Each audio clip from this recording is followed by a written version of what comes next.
it's good news that a special committee has been set up in relation to the recommendations of the Citizens' Assembly. That's a good development.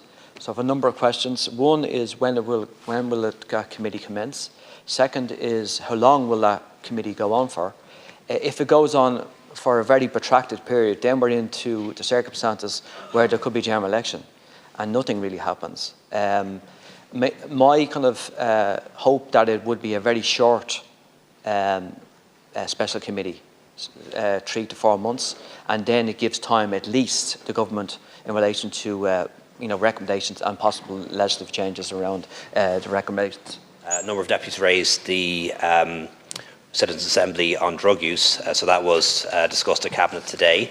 Minister Naughton brought a memo to Cabinet establishing a dedicated committee, which we made up, I think, of 14 members, senators and TDs, and it's the independents who will be asked to nominate a chair to chair that committee. It's their turn in the rotation.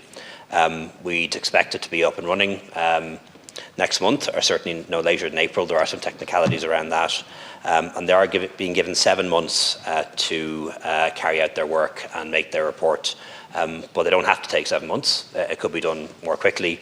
And one thing that was pointed out to me by my staff who were involved in the Citizens' Assembly, and indeed by the chairman, Paul Reid, is that given that all the different interest groups and all the different experts appeared before the Citizens' Assembly, it isn't necessarily the case that they should have to do that all over again at the special committee. But ultimately, that's going to be a decision for the members and the chairs to whether they want to have everyone come in again, or whether they would just be happy enough to have it done maybe in one day. But that's their call, not ours.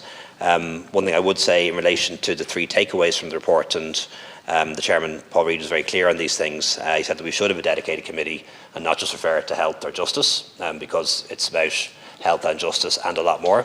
So that's why we decided to go ahead with a dedicated committee, that we should develop an Irish model that works for Irish circumstances and not try to copy a model from any other jurisdiction. And he was very keen to point out that while the Citizens' Assembly recommended decriminalisation and a health-led approach, they had many other recommendations as well, and was keen that it should not be just about the issue of decriminalisation and how that works and what that would mean, important as that is. Deputy Boyd Barrett asked about children who are in difficulty needing someone to go to. I know from my visits to schools and talking to young people in primary and secondary schools, many schools have a school chaplain. In the past that would have been a religious person. That's now normally not the case. It's a teacher with special training. We've increased the number of guidance counsellors too. Had a chance to visit for Oireachtas services, Jigsaw services, really good services where they exist. But I do appreciate that may not be the case for every student in every school having the access to the supports that they need.